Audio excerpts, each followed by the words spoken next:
여러분, 인생의 황혼에 서면 무엇이 가장 먼저 보일까요? 지나온 영광일까요? 아니면 뼈아픈 후회일까요? 여기 경기도 양평의 한 산기슭 아래 낡은 한옥 한 채와 함께 늙어가는 사내가 있습니다. 이름은 김만수. 평생 나무를 깎고 다듬으며 남의 집 기둥은 곧게 세워졌지만 정작 자기 가슴속 무너지는 기둥은 붙잡지 못한 사람입니다. 오늘 우리는 이 남자의 아주 시리고도 먹먹한 고백을 들으려 합니다. 4060세대라면 누구나 가슴 한구석에 품고 있을 아버지라는 이름의 그 무거운 그림자를 말이죠. 새벽 5시, 알람이 울리기도 전에 만수 씨는 눈을 뜹니다. 70평생 몸에 밴 습관은 병마보다 무서운 법이지요. 마당으로 나서자 칼날 같은 새벽 공기가 폐부를 찌릅니다. 안개는 마치 만수 씨의 남은 생처럼 한치 앞도 보이지 않게 세상을 덮고 있습니다. 그는 습관적으로 창고 문을 엽니다. 끼 비명을 지르는 문소리가 정적을 깨웁니다. 그 안에는 수십 년간 손때 묻은 대패와 톱, 끌들이 가지런히 놓여 있습니다. 만수 씨는 그것들을 하나하나 쓰다듬습니다. 차가운 쇠붙이의 감촉이 손끝을 타고 전해옵니다. 하지만 그 감촉보다 더 차가운 것이 그의 가슴 속에 자리를 잡았습니다. 일주일 전이었습니다. 구청에서 실시한 무료 검진을 받으러 갔던 병원에서 의사는 아주 무미건조한 표정으로 말했습니다. 췌장암 말기. 전이가 너무 심해 수술도 항암도 의미가 없다는 판정이었죠. 길어야 석 달, 짧으면 한 달이라는 시한부 선고. 만수 씨는 그 순간 의사의 입술 모양만 보였다고 합니다. 죽음이라는 단어가 그렇게나 무채색이었나 싶었지요.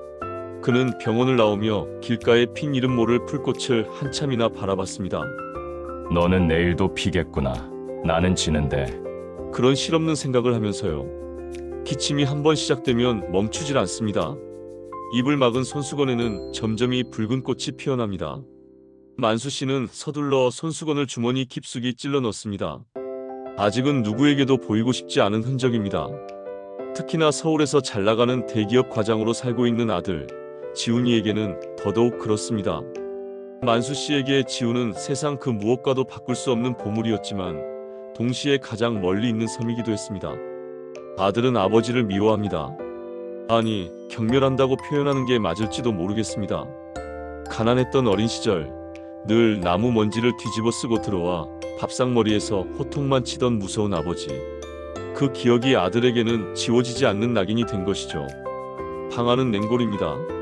기름값이 아까워 보일러를 끄고 사는 게 습관이 된 탓입니다. 만수 씨는 돋보기를 치켜 쓰고 아들의 번호를 찾습니다. 손가락이 떨립니다. 이 작은 기계 하나가 세상에서 가장 무거운 바위처럼 느껴집니다. 마지막으로 통화한 게 언제였더라? 작년 추석이었나요? 아들은 바쁘다는 핑계로 돈만 보내왔습니다.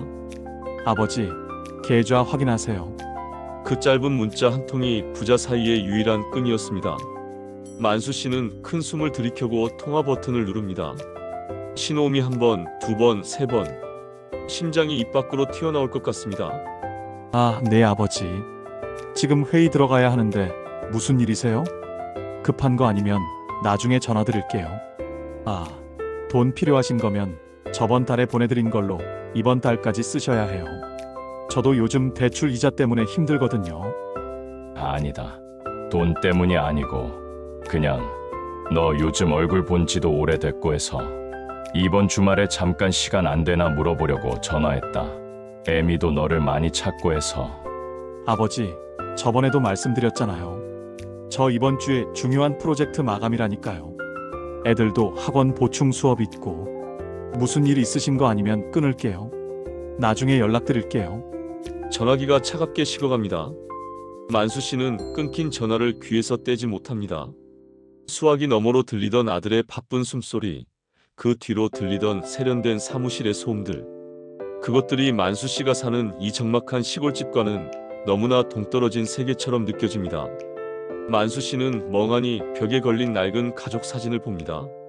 지훈이가 초등학교 졸업하던 날 동네 사진관에서 찍은 사진입니다. 사진 속 만수 씨는 아들의 어깨에 손을 올리고 듬직하게 서 있습니다. 그때는 몰랐습니다. 그 손이 아들에게는 평생의 짐이었고 자신에게는 닿지 않는 그리움의 손길이 될 줄은 말입니다. 만수 씨는 자리에서 일어나 다시 마당으로 나갑니다.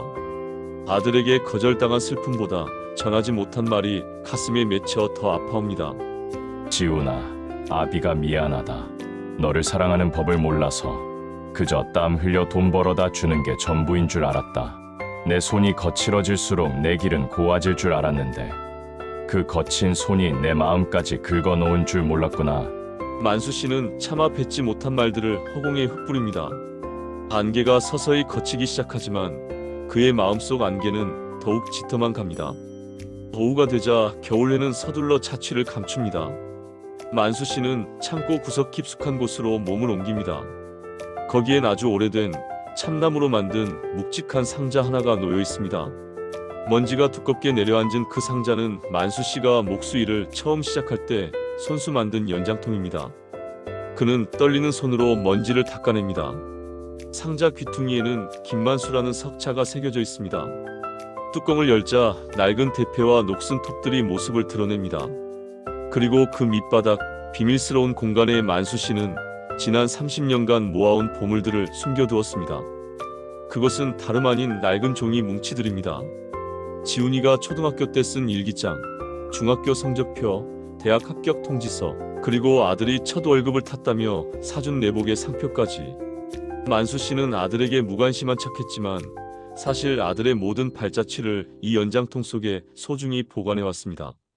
특히 가장 밑바닥에는 아주 낡은 통장 5건이 고무줄에 묶여 있습니다.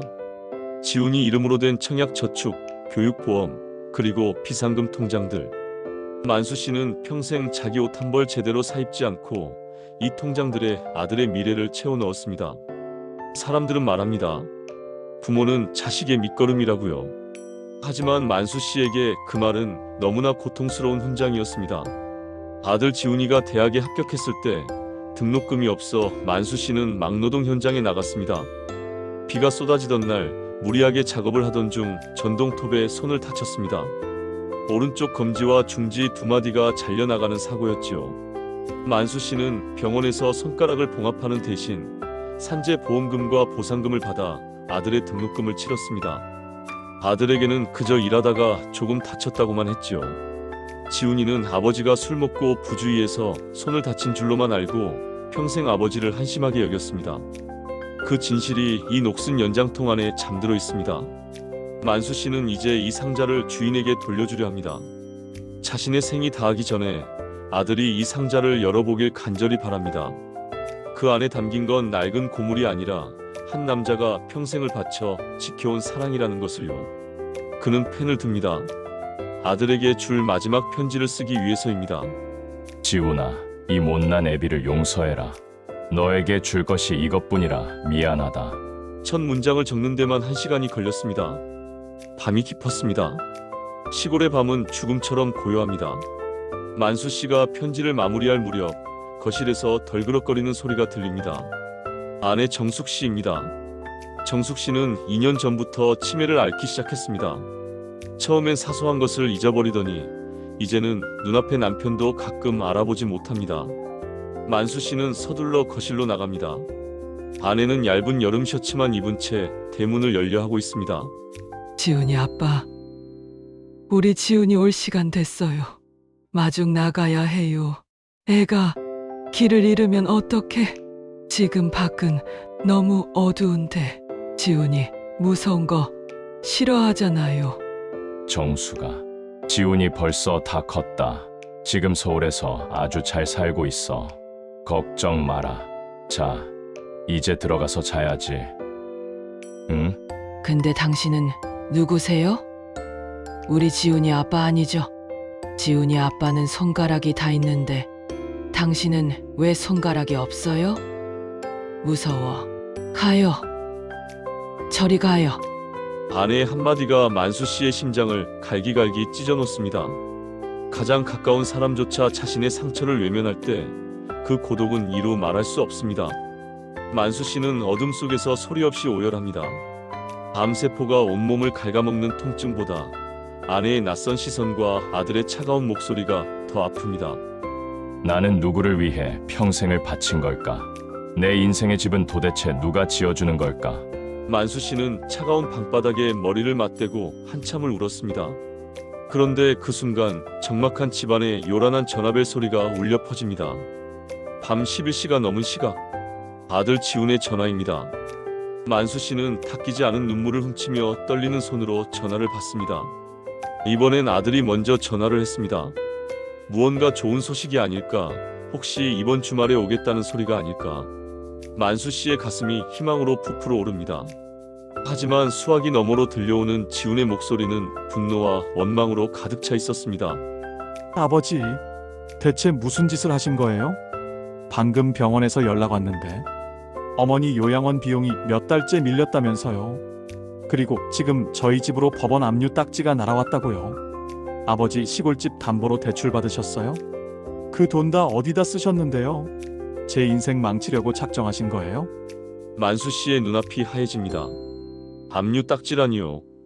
대출이라니요. 평생 빚 한 번 안 지고 살아온 그였습니다.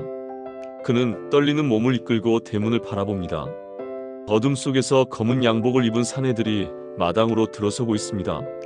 만수 씨가 평생 일궈온 집, 아들에게 주려던 마지막 유산인 이 공간이 무너져 내리기 시작합니다. 과연 만수 씨에게 무슨 일이 벌어진 걸까요? 아들이 본 압류 딱지의 진실은 무엇일까요?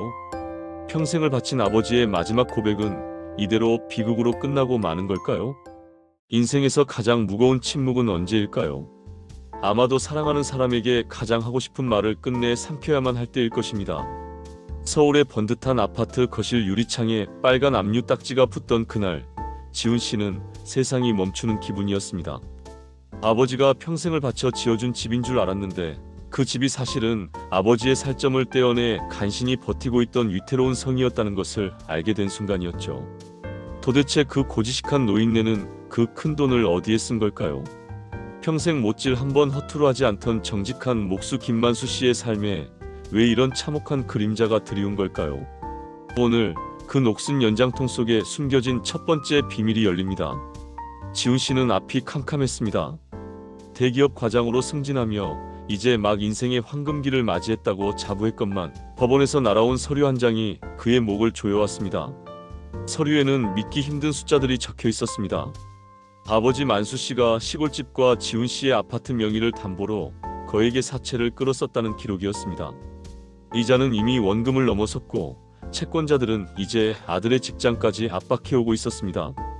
지훈 씨는 떨리는 손으로 서류를 구겼습니다. 평생 돈 무서운 줄 알고 아끼며 살라던 아버지가 아들의 앞길을 막는 가장 큰 원수가 되어 돌아온 셈입니다. 지훈 씨는 참을 수 없는 배신감을 안고 경기도 양평행차에 몸을 실었습니다. 엑셀을 밟는 그의 발끝에는 아버지를 향한 사리에 가까운 분노가 실려 있었습니다. 양평 시골집 마당에 도착했을 때 만수 씨는 여느 때처럼 낡은 연장통을 무릎에 올린 채 닫고 있었습니다. 아들이 들이닥치는 소리에도 고개조차 들지 못할 만큼 만수 씨는 기력이 쇠해 보였습니다. 하지만 분노에 눈이 먼 지훈 씨에게 그런 아버지의 모습은 보이지 않았습니다. 아버지, 대체 이게 다 뭐예요? 말씀 좀 해보시라고요. 제 아파트에 딱지가 붙었다고요. 아버지가 제 이름으로 사채 쓰셨어요? 대체 그 큰 돈을 다 어디에 날리신 건데요? 노름이라도 하셨어요? 아니면 어디 여자라도 생기신 거냐고요? 지훈 씨의 고함에 만수 씨는 탁던 연장통을 멈추고 아들을 물끄러미 바라보았습니다. 그의 눈에는 노여움보다 깊은 체념, 그리고 아들을 향한 미안함이 서려 있었습니다. 만수 씨는 아주 낮고 갈라진 목소리로 대답했습니다. 지훈아, 일단 들어와라. 밖이 차다. 네, 어미가 보면 놀란다. 안으로 들어와서 얘기하자꾸나. 추운 게 문제예요? 지금 제 인생이 끝장나게 생겼는데 어머니 요양원 비용은 왜 안 내신 거예요?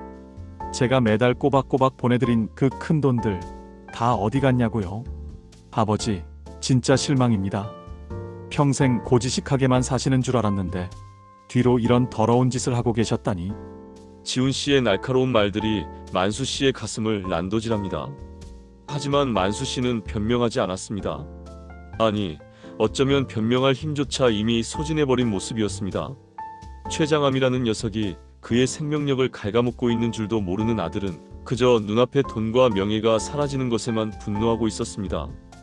만수는 힘겹게 몸을 일으켜 품에 안고 있던 낡은 연장통을 지훈 씨 앞에 툭 내려놓았습니다. 수십 년간 나무 먼지를 뒤집어 쓰고 기름때가 절어있는 볼품없는 참나무 상자였습니다. 지훈 씨는 아버지가 건넨 그 연장통을 당장이라도 발로 걷어찰 기세였습니다. 지금 당장 수억 원의 빚을 해결해야 하는 판국에 고작 녹슨 공구들이 든 상자가 무슨 소용이 있겠습니까? 하지만 만수 씨의 눈빛이 너무나 간절했습니다. 마치 그 상자 안에 자신의 목숨줄이라도 들어있는 것처럼 말이죠. 지훈 씨는 씩씩거리며 상자 뚜껑을 열었습니다. 나무 상자가 삐걱거리며 무겁게 열렸습니다. 상자 안에는 낡은 대패와 이가 나간 톱, 뭉툭해진 끌들이 가득했습니다. 지훈 씨는 그것들을 거칠게 드러내 마당 바닥에 던졌습니다. 쇳덩어리들이 바닥에 부딪히며 둔탁한 소리를 냈습니다. 이런 고물이 무슨 돈이 된다고 이러시냐며 지금 장난하시느냐고 지훈 씨가 소리치던 그때였습니다. 상자 맨 밑바닥 이중으로 교묘하게 짜인 비밀 공간이 드러났고 그 틈새에서 노란 서류 뭉치와 낡은 장부들이 쏟아져 나왔습니다. 지훈 씨의 손이 얼음처럼 굳어버렸습니다. 서류의 날짜는 무려 15년 전 지훈 씨가 사회초년생이던 시절로 거슬러 올라가고 있었습니다. 그것은 가계부가 아니었습니다. 그것은 지훈 씨의 작은아버지, 즉 만수 씨의 하나뿐인 동생이 저지른 대형 금융사고의 기록들이었습니다. 15년 전 작은아버지가 지훈 씨의 명의까지 도용해 버린 사업이 완전히 망했을 때 만수 씨는 아들에게 이 사실을 알리지 않았습니다. 혹여나 이제 막 사회에 첫 발을 내딛는 아들의 앞길에 신용불량이라는 낙인이 찍힐까봐 아버지는 자신의 집을 담보로 사채업자들에게 무릎을 꿇었던 겁니다. 아들의 미래를 위해 아버지는 기꺼이 어둠 속으로 걸어 들어갔습니다. 만수 씨는 먼 산을 보며 담담하게 말했습니다. 지훈아, 내 작은 아버지가 저지른 일이지만 결국 내 이름이 보증인으로 적혀 있더구나. 내가 서울에서 번듯하게 출세하려면 그 빚이 있으면 안 되잖니. 그래서 이 애비가 대신 도장 찍었다. 내 집이야 없어져도 상관없지만 내 이름 더러워지는 건 죽어도 못 보겠더구나. 지훈 씨는 장부의 다음 장을 넘겼습니다. 거기에는 만수 씨가 지난 15년간 매달 사채, 이자를 갚아온 처절한 내역이 적혀 있었습니다. 지훈 씨가 보내준 생활비, 만수 씨가 새벽 인력시장에 나가 막노동판을 전전하며 범푼 돈, 심지어 아내 정숙 씨의 약값까지 쪼개어 그 빚을 갚아왔던 겁니다. 지훈 씨는 심장이 멎는 것 같았습니다. 자신이 아버지를 구두쇠라고 원망하며 해외여행을 다니고 좋은 차를 살 때 아버지는 이 낡은 한옥에서 보일러도 켜지 못한 채 빚쟁이들의 가래침을 받아내며 버티고 있었던 겁니다. 진실은 거기서 끝이 아니었습니다. 연장통 구석, 낡은 헝겊에 쌓인 봉투 하나가 더 발견되었습니다. 그것은 만수 씨가 자신의 암 판정을 알게 된 후 작성한 합의서와 사망보험 증서였습니다. 만수 씨는 자신이 죽기 전 사채업자들을 찾아가 단판을 지었습니다. 내 집을 줄 테니, 내 목숨값을 줄 테니 아들의 아파트 압류만은 풀어달라고요. 그리고 자신이 죽으면 나올 사망보험금의 수령인을 지훈 씨로 지정해 두었습니다. 그 보험금의 액수는 놀랍게도 지훈 씨가 갚아야 할 남은 빚의 액수와 단 1원의 오차도 없이 일치했습니다. 아버지는 자신의 죽음마저도 아들의 빚을 갚기 위한 도구로 계산해 두었던 겁니다. 지훈 씨의 목소리는 거친 흐느낌으로 변했습니다. 그럼 그동안 제가 보내드린 돈 한 푼도 안 쓰신 거예요? 그 돈 다 이자로 내고 아버지는 생일날 미역국 한 그릇 안 사드시고 그 고생을 하신 거예요? 왜 말씀 안 하셨어요? 제가 얼마나 아버지를 징글징글하게 미워했는지 아시면서 왜 바보같이 혼자 다 뒤집어 쓰고 죄인이 되셨냐고요? 지훈 씨는 마당 바닥에 주저앉아 통곡했습니다. 만수 씨는 잘려나간 손가락 마디를 감추며 아들의 굽은 어깨를 감싸려다 자신의 거친 손이 아들의 비싼 양복을 망칠까봐 이내 멈칫했습니다. 그리고 아주 낮고 따뜻한 목소리로 속삭였습니다. 지훈아, 애비는 원래 그런 거다. 자식 앞길에 날카로운 돌멩이가 있으면 내 발바닥이 피투성이가 돼도 그 돌멩이를 먼저 치워주는 게 애비다. 내가 나를 미워해도 나는 괜찮았다. 내가 서울에서 높은 사람 소리 듣고 기 안 죽고 잘 살고 있으면 나는 그걸로 충분했다. 내 인생은 그걸로 성공한 거다.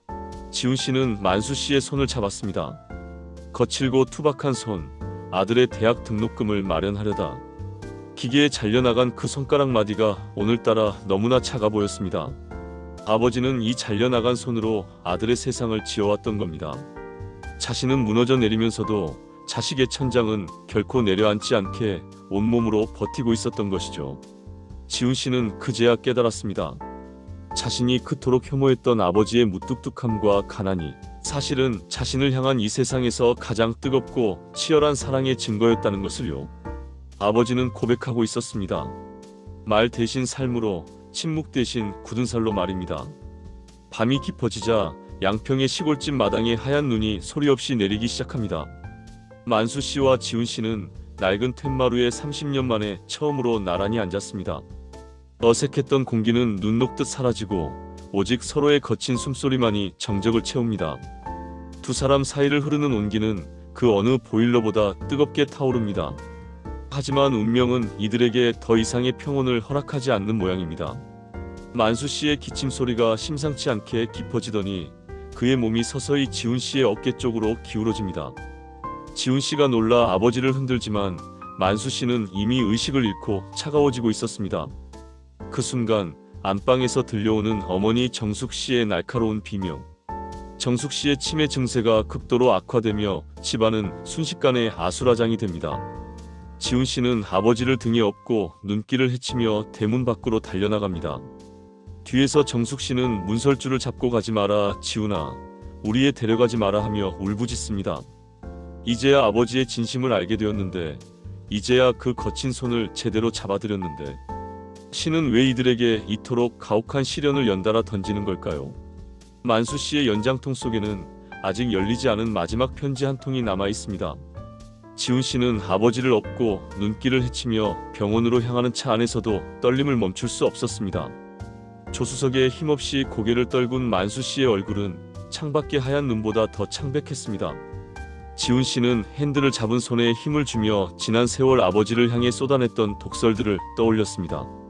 그 말들이 부메랑이 되어 자신의 심장에 꽂히는 기분이었습니다. 아버지는 이 차가운 겨울을 어떻게 홀로 견디신 걸까요?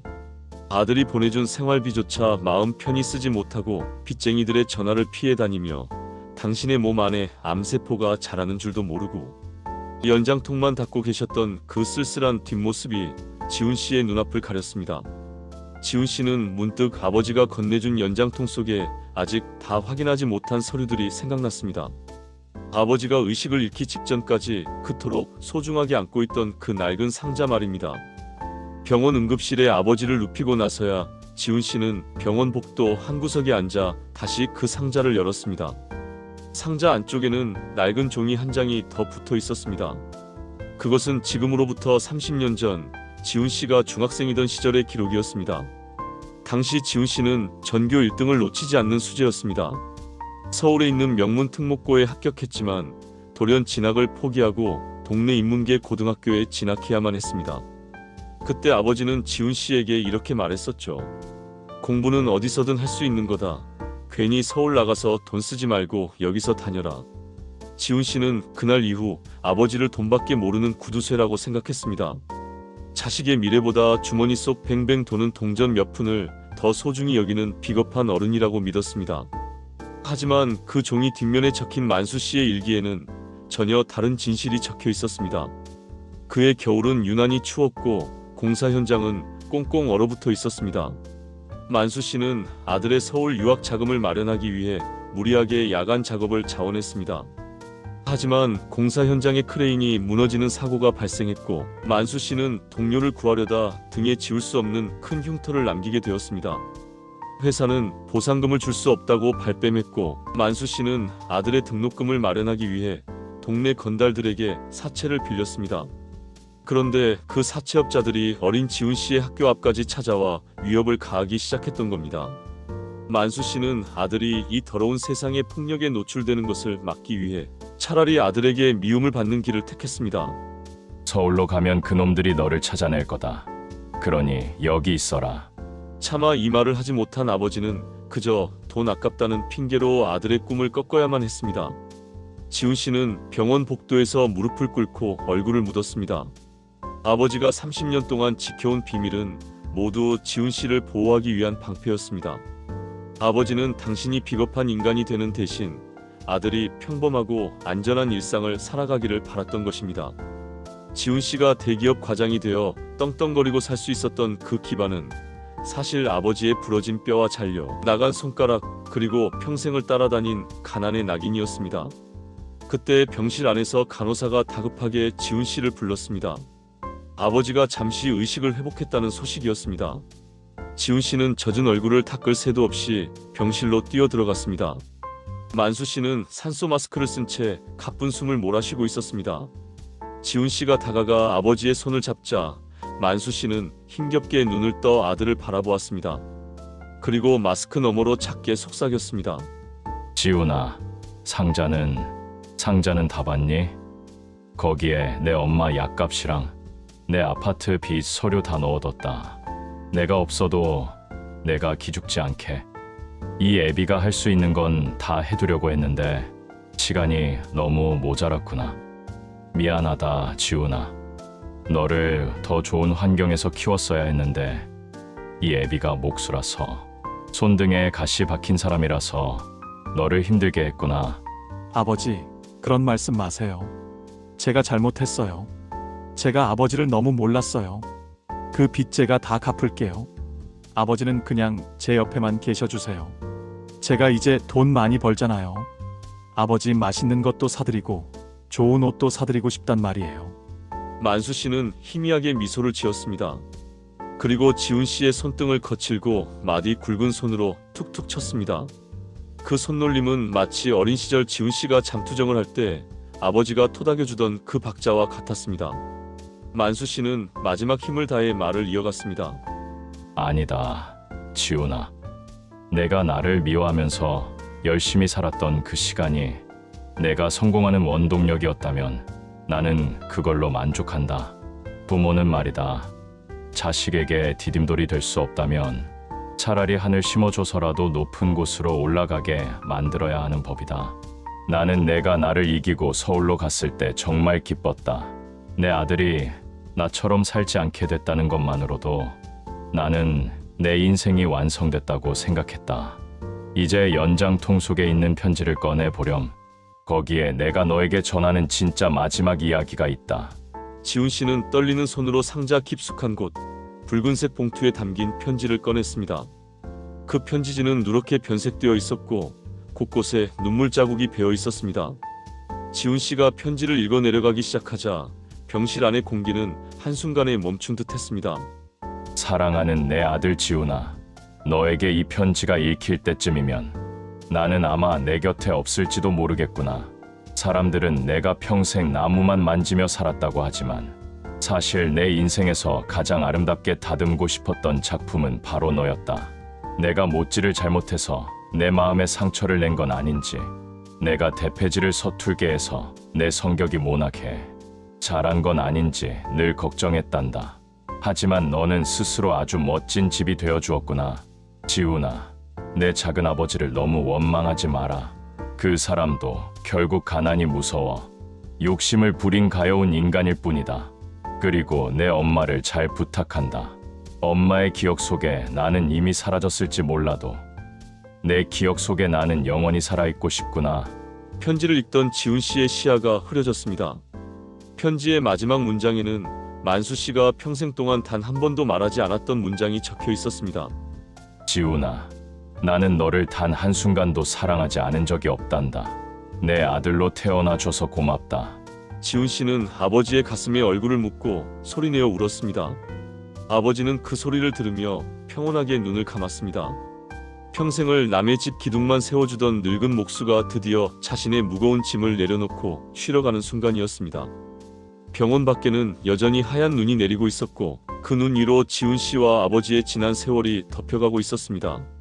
하지만 이야기는 여기서 끝이 아닙니다.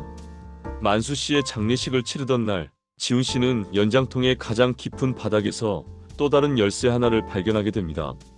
그 열쇠는 만수 씨가 평생 한 번도 보여주지 않았던 시골집 마당 뒤편의 작은 창고를 여는 열쇠였습니다. 지훈 씨가 그 창고 문을 열었을 때 그곳에는 지훈 씨의 상상을 초월하는 아버지의 또 다른 유산이 기다리고 있었습니다. 그것은 돈으로 환산할 수 없는 한 남자가 자식을 위해 준비한 거대하고도 눈물겨운 대지였습니다. 여러분, 인생에서 가장 지독한 형벌이 무엇인지 아십니까?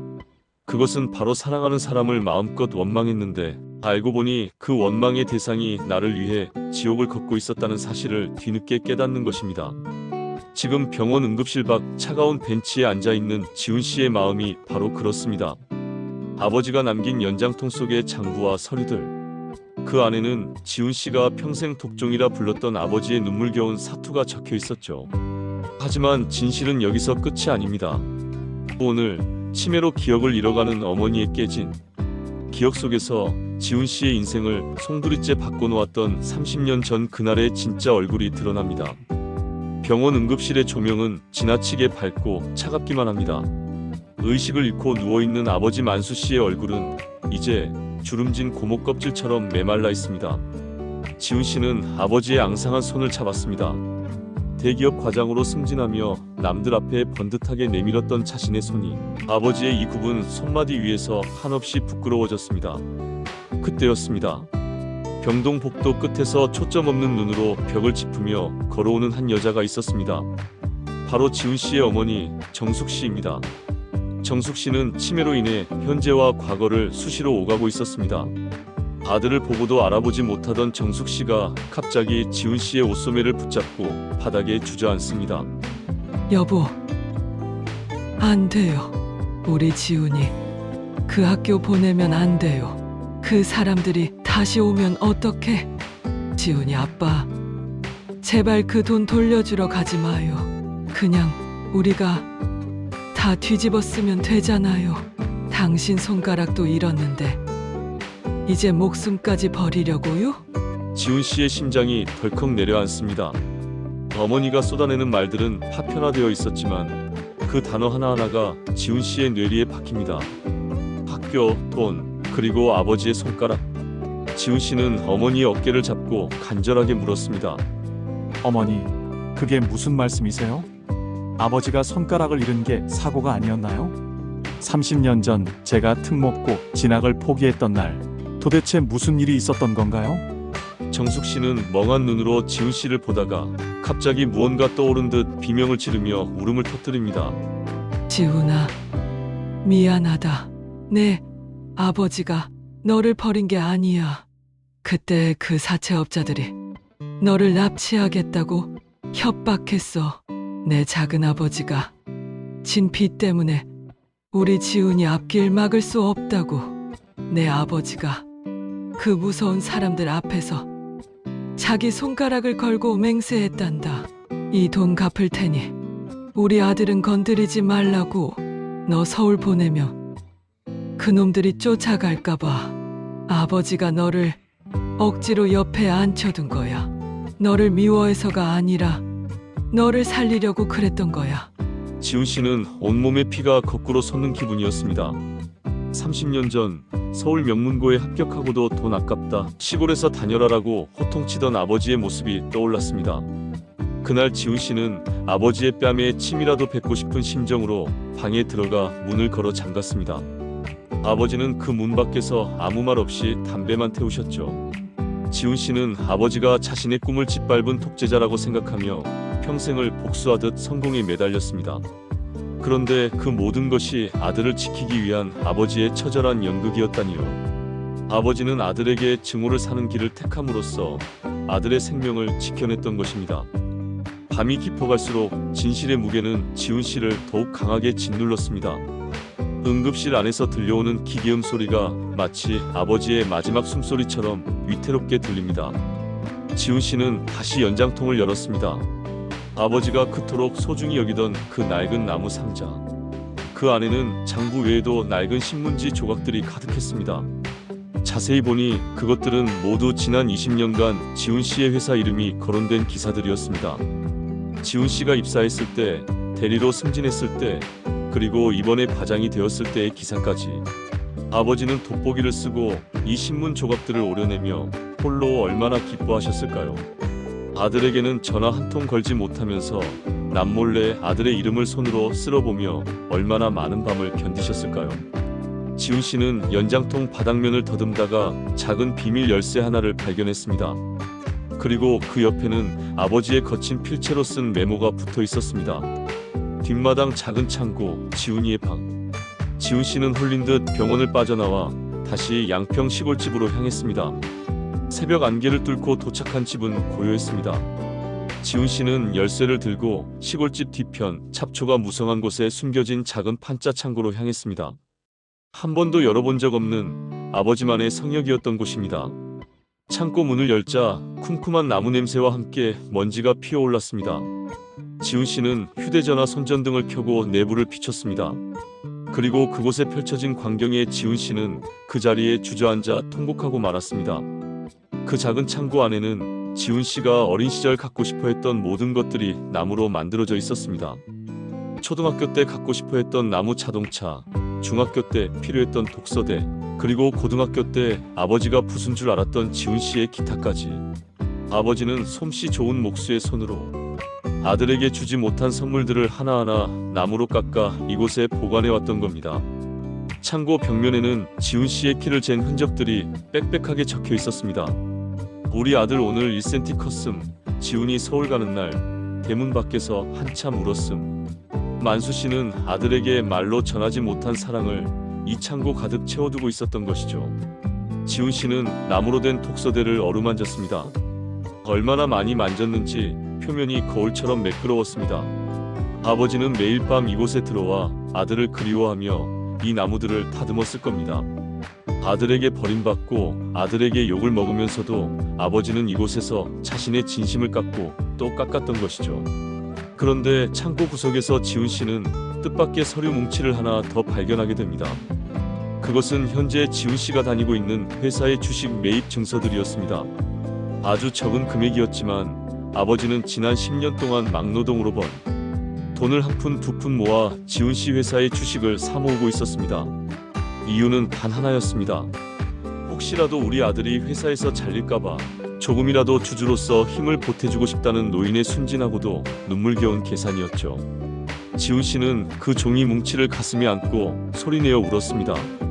아버지는 아들에게 짐이 되기 싫어 사채업자들과 사투를 벌이면서도 정작 자신은 굶어가며 아들의 사회적 방패가 되어주려 했던 겁니다. 아버지, 제가 잘못했어요. 제가 다 잘못했다고요. 아버지가 이렇게 힘들게 저를 지키고 계셨는데 저는 그것도 모르고 아버지를 돈 벌어오는 기계 취급하고 평생 원망만 하고 살았어요. 제발 일어나세요, 아버지. 저한테 한 번만 더 호통쳐 주세요. 제발요. 지훈 씨의 통곡 소리가 적막한 시골 밤 공기를 가릅니다. 하지만 대답해줄 아버지는 지금 병원 침대 위에서 사경을 헤매고 있습니다. 지훈 씨는 깨달았습니다. 자신이 그토록 자랑스러워했던 성공과 지위는 오롯이 아버지의 헌신 위에서 핀 꽃이었다는 것을요. 아버지는 거름이 되어 썩어갔고 아들은 그 위에서 화려한 꽃을 피웠던 겁니다. 이제 그 거름이 다 말라버리려 하는 순간 지훈 씨는 비로소 아버지라는 한 남자의 생애를 정면으로 마주하게 되었습니다. 새벽녘 지훈 씨의 휴대전화가 요란하게 울립니다.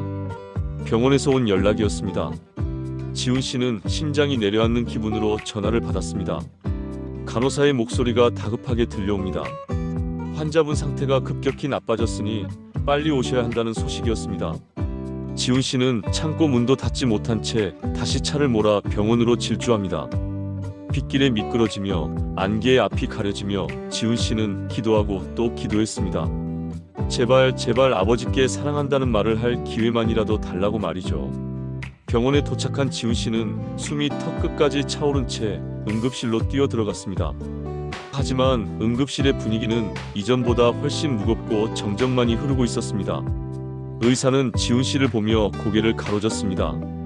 만수 씨의 심장 박동기가 느린 곡선을 그리며 위태로운 소리를 내고 있었습니다. 지훈 씨는 아버지의 곁으로 다가가 무릎을 꿇었습니다. 그리고 아버지의 귀에 대고 세상에서 가장 늦은 고백을 시작합니다. 아버지, 저 지훈이에요. 저 다 봤어요. 창고에 있는 장난감들, 독서대, 그리고 아버지가 제 이름 써놓은 그 수많은 신문들 다 봤다고요. 아버지, 저 지켜주셔서 감사해요. 저를 위해서 손가락까지 잃어가며 싸워주셨는데 저는 그것도 모르고 아버지를 미워만 했어요. 제가 나쁜 놈이에요. 제가 죽일 놈이에요. 아버지, 제발 눈 좀 떠보세요. 이제 제가 아버지 지켜드릴게요. 제가 아버지 아들로 다시 살게요. 그때였습니다. 평행선을 그리려던 심장 박동기가 미세하게 출렁거리기 시작합니다.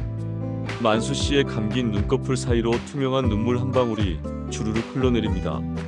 의식은 없지만 아버지는 아들의 고백을 듣고 있었던 겁니다. 평생을 기다려온 그 한마디 사랑합니다. 아버지라는 말을 듣기 위해 아버지는 마지막까지 생의 끈을 놓지 않고 버티고 계셨던 것이죠. 하지만 기쁨도 잠시 병실 밖에서 예상치 못한 소란이 들려옵니다. 만수 씨에게 사채를 빌려줬던 그 무서운 사람들이 병원까지 들이닥친 것입니다. 그들은 만수 씨가 숨겨둔 마지막 유산의 위치를 알고 있다며 지훈 씨를 위협하기 시작합니다. 아버지가 목숨 걸고 지켰던 그 마지막 유산은 과연 무엇일까요? 그리고 지훈 씨는 과연 이 위기 속에서 아버지를 지켜낼 수 있을까요? 인생에서 가장 처절한 싸움은 언제 일어난다고 생각하십니까? 그것은 바로 나를 지켜주던 거대한 방패가 사라지고 비로소 내가 누군가의 방패가 되어야만 하는 절체절명의 순간일 것입니다. 평생을 몫으로 살며 아들의 인생에 든든한 대들보를 세워주었던 김만수 씨. 하지만 이제 그 대들보는 췌장암이라는 가혹한 병마 앞에 힘없이 쓰러져가고 있습니다. 그런데 그 비극의 틈을 타서 독사 같은 무리가 나타났습니다. 아버지가 목숨보다 소중히 지켜온 마지막 유산을 노리는 사채업자들이 병실 앞까지 들이닥친 것이죠. 아버지는 의식을 잃은 채 사경을 헤매고 아들은 홀로 그 거대한 아기 앞에 섰습니다. 병원 복도의 정적을 깨고 구두 소리가 거칠게 울려 퍼집니다. 병원 관계자들의 만류에도 불구하고 검은 양복을 입은 사내들이 만수 씨의 병실 앞을 가로막았습니다. 그들의 손에는 낡은 약정서 한 장이 들려 있었습니다. 만수 씨가 15년 전 동생의 빚을 떠안으며 썼던 그 지독한 사채 서류였습니다. 사채업자들 중 우두머리로 보이는 남자가 비릿한 미소를 지으며 지훈 씨를 향해 서류를 내밉니다. 이봐요, 지훈 씨. 아버님이 참 대단하신 분이에요. 이 몸으로 그동안 이자를 어떻게 버티셨나 몰라. 그런데 이제 담보로 잡은 시골집이랑 아파트만으로는 부족하단 말이지. 아버님이 숨겨두신 진짜 유산이 있다고 들었는데 그거 우리한테 넘기면 조용히 물러가 주지. 안 그러면 이 병원비 결제부터 막아버릴 수도 있어. 우리가 그런 능력이 좀 되거든. 지훈 씨는 주먹을 꽉 쥐었습니다. 분노로 손끝이 파르르 떨렸지만 지금은 소리를 지를 때가 아니라는 것을 직감했습니다. 아버지는 평생 이런 자들 앞에서 비굴하게 고개를 숙이며 지훈 씨를 지켜왔던 겁니다. 지훈 씨는 차분하게 숨을 고르고 사내를 똑바로 쳐다보았습니다. 당신들이 말하는 그 유산이 뭔지는 모르겠지만 내 아버지는 평생 당신들 같은 사람들에게 당당하게 사셨습니다. 돈은 제가 갚겠습니다. 제 아파트를 팔든 장기를 팔든 어떻게든 갚을 테니 지금 당장 이 병원에서 나가십시오. 여기는 제 아버지가 마지막 숨을 고르고 계신 신성한 곳입니다. 사내들은 코웃음을 쳤습니다. 그들이 노리는 것은 지훈 씨의 아파트가 아니라 아버지가 평생에 걸쳐 갖고 온 양평 시골집 뒤편의 땅이었습니다. 알고 보니 그 땅은 곧 대규모 개발이 예정된 금싸라기 땅이었고 만수 씨는 아들에게 줄 마지막 선물로 그 땅을 죽기 살기로 지켜왔던 것이죠. 사채업자들은 만수 씨가 의식이 없을 때 서명을 받아내려 혈안이 되어 있었습니다. 그때였습니다. 굳게 닫혀있던 병실 문이 천천히 열렸습니다. 그곳에는 산소 마스크를 벗어 던지고 창백한 안색으로 벽을 짚고 선 만수 씨가 서 있었습니다. 그는 당장이라도 쓰러질 것 같은 몸을 이끌고 사내들 앞에 당당히 섰습니다. 이놈들아, 죽어가는 노인네 앞까지 와서 행패를 부려야 속이 시원하겠느냐? 내가 살아있는 동안에는 내 아들 손끝 하나 건드리지 말라고 했을 텐데 그 서류 당장 집어넣어라. 내가 너희에게 줄 건 내 낡은 연장통 속의 톱날밖에 없다. 내 아들은 건드리지 마라. 만수 씨의 일침에 복도에는 찬물을 끼얹은 듯 정적이 흘렀습니다. 사채업자들도 만수의 기세에 잠시 주춤하는 사이 지훈 씨가 아버지의 곁으로 달려가 부축했습니다. 아버지는 지훈 씨의 손을 꼭 쥐었습니다. 그 손은 비록 힘이 없었지만 지훈 씨에게는 그 어떤 권력보다 강한 힘으로 느껴졌습니다. 아버지는 지훈 씨의 귀에 대고 속삭였습니다. 지훈아, 내 연장통 밑바닥을 다시 봐라. 거기서 내가 해야 할 일이 적혀 있다. 아버지는 그 말을 마지막으로 다시 의식을 잃고 지훈 씨의 품으로 쓰러졌습니다. 사채업자들은 욕설을 내뱉으며 일단 물러갔지만 그들의 눈빛은 여전히 탐욕으로 번들거리고 있었습니다. 지훈 씨는 아버지를 병상에 다시 눕히고 곧장 연장통을 열었습니다. 아버지가 말한 연장통 밑바닥. 그곳에는 낡은 통장이나 돈 대신 한 통의 등기 권리증과 아버지가 손수 그린 설계도 한 장이 들어 있었습니다. 설계도에는 양평 시골집의 리모델링 계획이 아주 상세하게 그려져 있었습니다. 그리고 그 옆에는 작은 쪽지 하나가 붙어 있었습니다. 지훈아, 이 집은 내가 너를 위해 지은 마지막 성이다. 이 땅은 내가 30년 동안 남몰래 빚을 갚으며 지켜낸 내 미래다. 사채업자들이 노리는 건 이 땅의 가치겠지만 내가 너에게 주고 싶은 건 이 땅의 뿌리다. 여기서 내 아이들과 함께 당당하게 살아라. 도망치지 말고 이 집을 완성해다오. 그것이 이 애비의 마지막 소원이다. 지훈 씨는 설계도를 가슴에 안고 오열했습니다. 아버지는 단순히 집을 지은 것이 아니라 아들이 돌아올 곳을 만들고 계셨던 겁니다. 사채업자들의 협박과 암세포의 통증 속에서도 아버지는 대패질을 멈추지 않았습니다. 자식이 세상 풍파에 휩쓸릴 때 언제든 돌아와 쉴 수 있는 튼튼한 요새를 짓고 계셨던 것이죠. 지훈 씨는 결심했습니다. 더 이상 도망치지 않기로 했습니다. 그는 다음날 곧장 변호사를 선임하고 아버지가 남긴 기록들을 토대로 사채업자들의 불법적인 고금리와 협박 행위를 신고했습니다. 그리고 자신의 모든 재산을 처분하여 아버지의 남은 빚을 청산하기 시작했습니다. 대기업 과장이라는 명예보다 아버지의 아들이라는 자부심이 그를 움직이게 했습니다. 지훈 씨는 사채업자 사무실로 직접 찾아갔습니다. 이게 당신들이 불법으로 받아낸 이자 내역입니다. 법적으로 계산한 원금과 합리적인 이자는 지금 다 입금했습니다. 이제 우리 아버지와 우리 집 근처에 한 발짝이라도 더 다가오면 제가 가진 모든 직위와 인맥을 동원해서 당신들을 법정의 심판대에 세우겠습니다. 명심하십시오. 내 아버지는 목수였지만 그 아들은 당신들 같은 사람들을 상대하는 법을 아는 사람입니다. 지훈 씨의 당당한 태도에 사채업자들은 결국 꼬리를 내리고 물러났습니다. 아버지가 30년 동안 홀로 지탱해온 싸움을 아들이 단 며칠 만에 끝내버린 것입니다. 하지만 이것은 아들의 능력이 뛰어나서가 아니었습니다. 아버지가 30년 동안 썩지 않는 기둥처럼 버텨주었기에 가능한 일이었습니다. 모든 일이 정리된 후 지훈 씨는 다시 아버지의 병실을 찾았습니다. 다행히 고비를 넘긴 만수 씨는 산소호흡기를 떼고 창밖의 햇살을 보고 있었습니다. 지훈 씨는 아버지의 침대 옆에 앉아 설계도를 펼쳤습니다. 아버지 빚 다 갚았어요.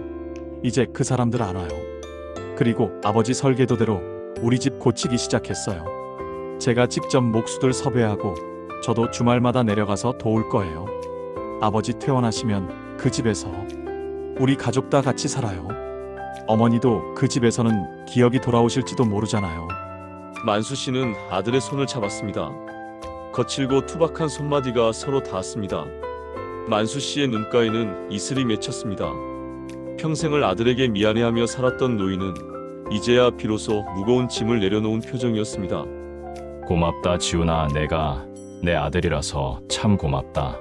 나는 내가 내 앞길을 막는 돌덩이인 줄로만 알았는데 내가 이렇게 큰 나무가 되어 나를 지켜주는구나. 이제 나는 죽어도 여한이 없다. 내 아들이 자기 집을 스스로 지킬 줄 아는 사람이 되었으니 말이다. 아버지는 그렇게 말하며 지훈 씨의 손을 토닥였습니다. 그것은 용서이자 화해였으며 한 인간이 다른 인간에게 전하는 최고의 경의였습니다. 지훈 씨는 아버지의 가슴에 얼굴을 묻었습니다. 어린 시절 느꼈던 아버지의 품속 나무 냄새가 다시 느껴지는 듯했습니다. 며칠 후 양평 시골집에서는 공사가 시작되었습니다. 낡은 기둥을 갈아 끼우고 먼지 쌓인 창문을 교체했습니다. 지훈 씨는 아버지가 남긴 연장통에서 대패를 꺼냈습니다. 서툰 솜씨였지만 아버지가 가르쳐준 대로 천천히 나무를 깎아 나갔습니다. 나무의 거친 표면이 매끄럽게 다듬어질 때마다 지훈 씨의 마음속에 쌓였던 원망과 상처도 함께 깎여 나갔습니다. 지훈 씨는 나무를 만지며 아버지가 느꼈을 고독을 이해하기 시작했습니다. 대패가 지나간 자리에 매끄러운 속살이 드러나듯 지훈 씨의 거칠었던 마음도 조금씩 부드러워졌습니다. 아버지는 이 나무들을 다듬으며 무슨 생각을 하셨을까요? 아마도 아들의 미래가 이 나무처럼 단단하고 곱게 뻗어나가길 기도하셨을 겁니다. 못질 하나에도 아버지는 자신의 혼을 담았고 톱질 한 번에도 아들을 향한 미안함을 담으셨을 겁니다. 공사가 한창이던 어느 날 어머니 정숙 씨가 마당으로 나왔습니다. 정숙 씨는 리모델링된 집의 모습을 보더니 환하게 웃었습니다. 그리고 지훈 씨를 보며 처음으로 이름을 불렀습니다. 우리 지훈이 왔니? 아버지는 어디 갔어? 아버지가 너 주려고 저기 창고에 예쁜 의자 만들어 놨는데 지훈아 이리 와서 앉아봐라. 얘 아버지가 얼마나 고생해서 만든 건데. 지훈 씨는 어머니의 손을 잡고 창고로 향했습니다. 그곳에는 아버지가 마지막으로 깎아둔 작은 나무 의자가 놓여 있었습니다. 의자 등받이에는 지훈 씨의 이름이 정성스럽게 새겨져 있었습니다. 지훈 씨는 그 의자에 앉아 한참을 울었습니다. 아버지는 아들이 돌아올 자리를 이미 오래전부터 준비해 두셨던 겁니다. 의자의 곡선은 아들의 등을 편안하게 감싸주었고 다리는 흔들림 없이 땅을 딛고 있었습니다. 아버지는 아들이 세상에서 흔들릴 때마다 이 의자에 앉아 잠시 쉬어가기를 바랐던 것이죠. 지훈 씨는 의자에 앉아 마당을 바라보았습니다. 아버지가 평생을 일궈온 이 땅, 그리고 그 위에 세워진 이 집. 이제 이것은 단순한 부동산이 아니라 지훈 씨 인생의 뿌리가 되었습니다. 아버지는 아들에게 돈을 물려준 것이 아니라 어떤 풍파에도 쓰러지지 않는 마음의 기둥을 물려주신 것이었습니다. 지훈 씨는 이제 압니다. 자신이 그토록 원망했던 아버지의 무뚝뚝함이 사실은 자식을 지키기 위한 가장 단단한 갑옷이었다는 것을요. 아버지는 스스로가 악역이 됨으로써 아들을 보호했고 스스로가 가난해짐으로써 아들의 주머니를 채워주셨습니다. 그 희생의 깊이를 이제야 깨달은 아들은 눈물로 아버지의 의자를 적셨습니다. 병원에서 태어난 아버지가 집에 도착하던 날 양평 집 마당에는 따스한 햇살이 가득했습니다.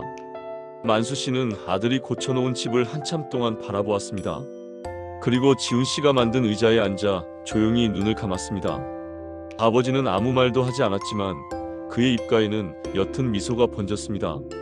지훈아, 고생 많았다. 이제 내가 이 집의 주인이다. 만수 씨의 마음이 바람을 타고 전해지는 듯했습니다.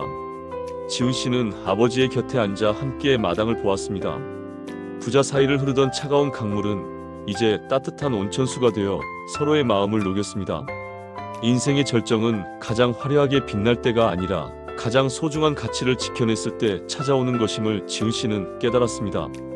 아버지가 지켜온 것은 땅의 권리증이 아니라 가족이라는 이름의 성역이었습니다.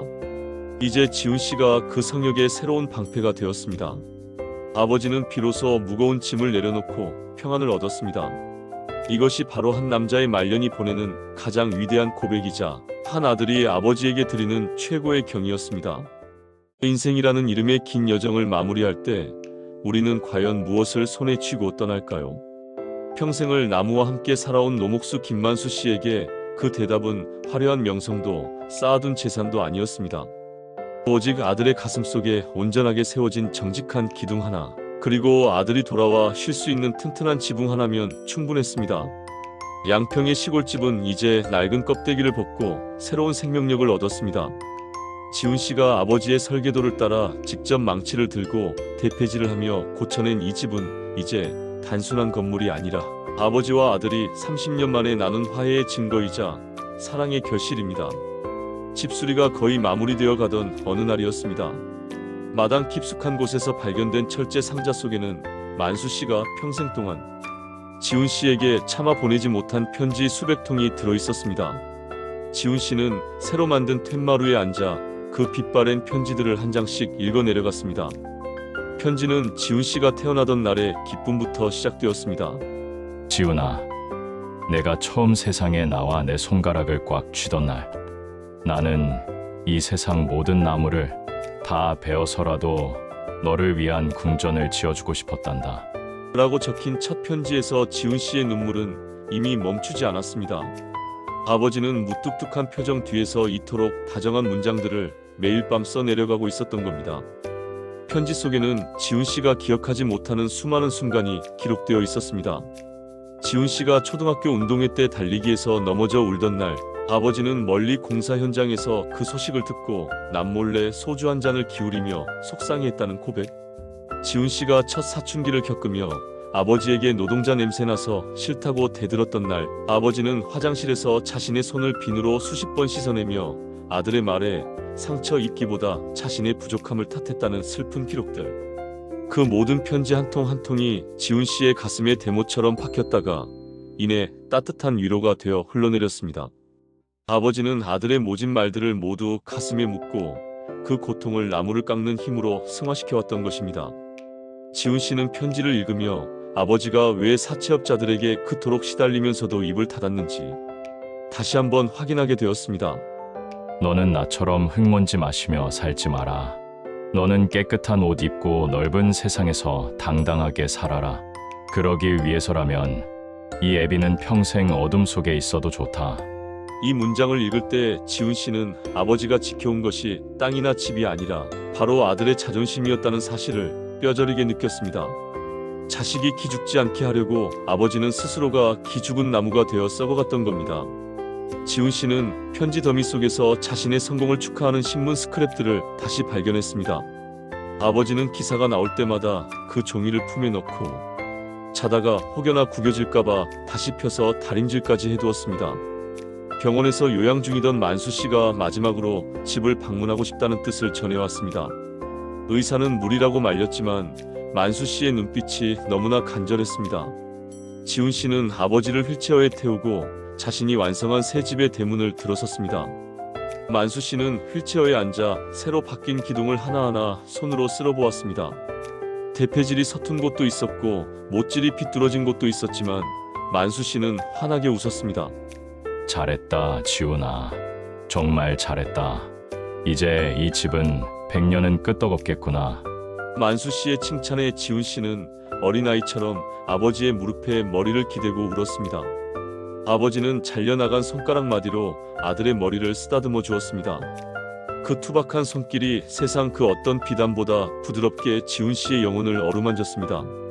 그날 밤 아버지는 자신이 직접 만든 작은 의자에 앉아 마당의 별을 보며 조용히 마지막 숨을 거두었습니다.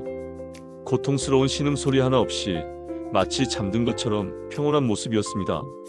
아버지는 자신의 모든 임무를 완수했다는 듯 아들에게 튼튼한 집과 당당한 삶을 물려주고 그렇게 떠나갔습니다. 장례식장에는 아버지가 평생 함께 일했던 동료 목수들이 찾아왔습니다. 그들은 지훈 씨의 손을 잡으며 말했습니다. 김 반장이 자네 자랑을 얼마나 했는지 아나? 자기가 깎는 나무는 다 썩어도 자네만큼은 절대 썩지 않는 귀한 나무로 키우겠다고 입버릇처럼 말했어.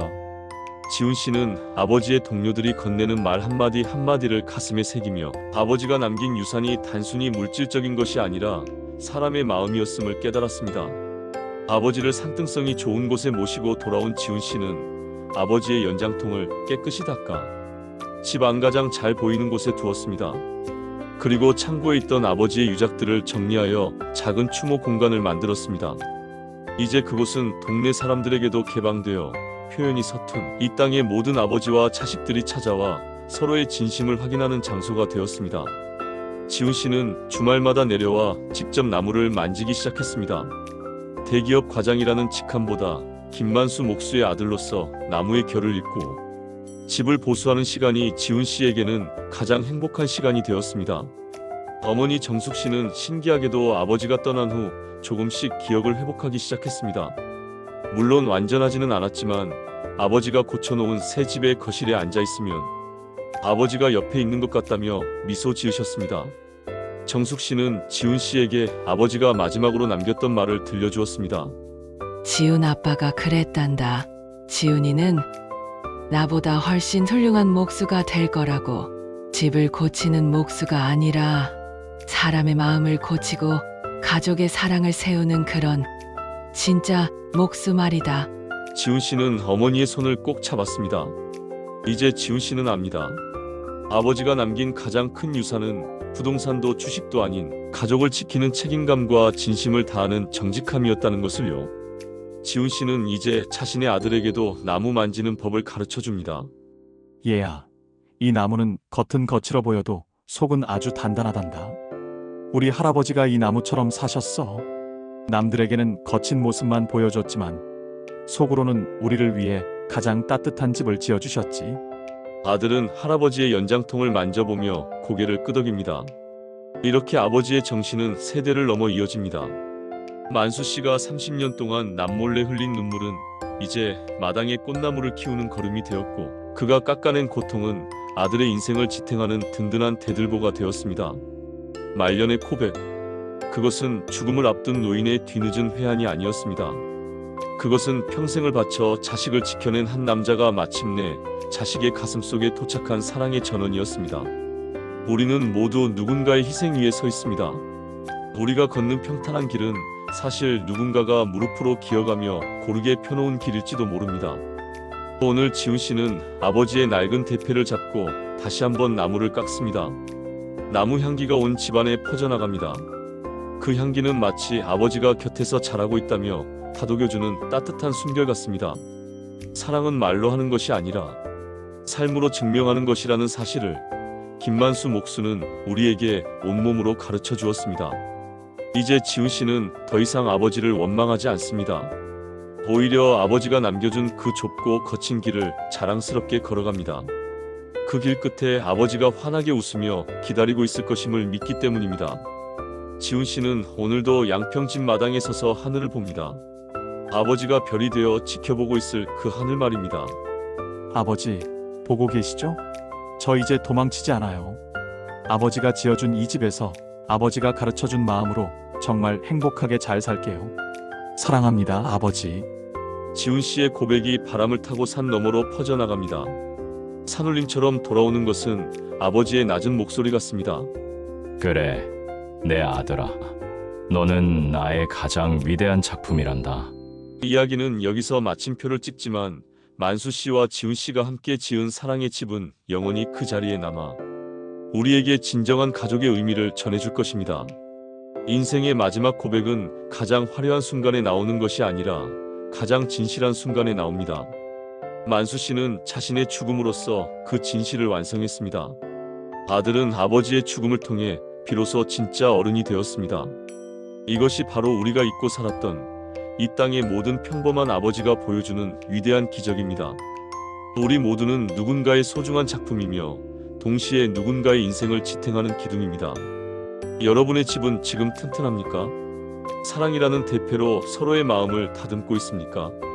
오늘 이 이야기가 여러분의 마음속에 작은 기둥 하나를 세울 수 있었기를 바랍니다. 평생을 몫으로 살았던 김만수, 그리고 그를 이해하게 된 아들 지훈의 이야기는 이제 우리 모두의 이야기가 되어 가슴 깊이 남을 것입니다.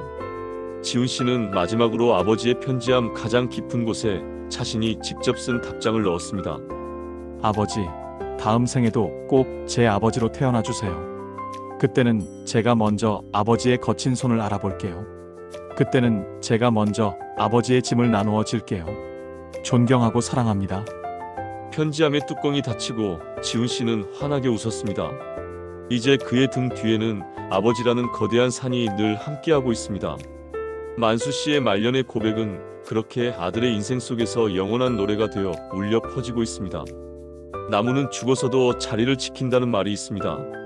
아버지는 비록 세상을 떠났지만 그가 남긴 사랑은 이 집의 기둥이 되고 석가래가 되어 지훈 씨의 가족을 지켜줄 것입니다. 지훈 씨는 이제 대패질 한 번에도 정성을 다합니다. 아버지가 그랬던 것처럼 소중한 사람을 위해 자신의 시간을 깎아내는 법을 배웠기 때문입니다. 마당에 감나무에 까치밥이 열리고 계절이 바뀌어도 아버지가 지어준 이 집의 온기는 식지 않을 것입니다. 지훈 씨는 이제 압니다. 아버지가 왜 그렇게 고집스럽게 사셨는지, 왜 그렇게 투박한 말로밖에 사랑을 전하지 못했는지 말입니다. 그것은 아버지가 짊어진 삶의 무게가 너무나 무거웠기 때문이었고, 그 무게를 아들에게는 조금도 나눠주고 싶지 않았던 지극한 부성애 때문이었습니다. 지훈 씨는 그 사랑의 깊이를 가늠하며 오늘도 겸허하게 하루를 시작합니다. 아버지가 남긴 낡은 연장통은 이제 지훈 씨에게 세상에서 가장 귀한 보물이 되었습니다. 그 속에 담긴 것은 쇳덩어리가 아니라 아버지가 평생을 다듬어온 진심이었으니까요. 길고 긴 밤이 지나고 아침 햇살이 창가를 비출 때 지훈 씨는 거울 속에서 아버지를 봅니다. 세월이 흐를수록 아버지를 닮아가는 자신의 얼굴을 보며 지훈 씨는 미소 짓습니다. 아버지는 떠난 것이 아니라 자신의 삶 속에 스며들어 함께 숨쉬고 있다는 것을 알기 때문입니다. 지훈 씨의 아들이 달려와 지훈 씨의 손을 잡습니다. 그 작은 손 안에 담긴 미래를 보며 지훈 씨는 다짐합니다. 자신도 아버지처럼 튼튼한 방패가 되어주겠노라고, 자식이 비바람을 맞지 않게 언제나 든든한 지붕이 되어주겠노라고 말입니다. 이렇게 한 남자의 고백은 끝이 났지만 그 고백이 남긴 사랑의 메아리는 영원히 멈추지 않을 것입니다. 우리는 모두 누군가의 기도와 눈물로 만들어진 존재임을 잊지 말아야 합니다. 오늘 여러분이 누리고 있는 평범한 일상이 사실은 누군가의 치열한 희생의 결과물일지도 모른다는 사실을 말입니다. 김만수 목수의 이야기가 우리에게 주는 교훈은 명확합니다. 사랑은 거창한 것이 아니라 묵묵히 자리를 지키는 것, 그리고 소중한 일을 위해 자신을 기꺼이 내어주는 것입니다. 마지막으로 지훈 씨는 집 앞 우체통에 편지 한 통을 더 넣었습니다. 하늘나라 주소는 없지만 바람이 전해줄 것이라 믿으며 적은 편지입니다. 아버지, 오늘 날씨가 참 좋아요. 아버지가 좋아하시던 맑은 가을 하늘이에요. 여기서 잘 지내고 있으니 걱정 마세요. 나중에 우리 다시 만나면 그때는 제가 시원한 약주 한 잔 꼭 받아드릴게요. 고생 많으셨습니다, 나의 아버지. 지훈 씨의 눈동자에 맑은 하늘이 담깁니다. 그 하늘은 마치 만수 씨의 인자한 미소처럼 세상을 포근하게 감싸 안고 있었습니다. 말년의 고백, 그 길고도 아름다웠던 이야기는 이렇게 마침표를 찍습니다. 하지만 우리 마음속에 세워진 사랑의 집은 이제부터 시작입니다.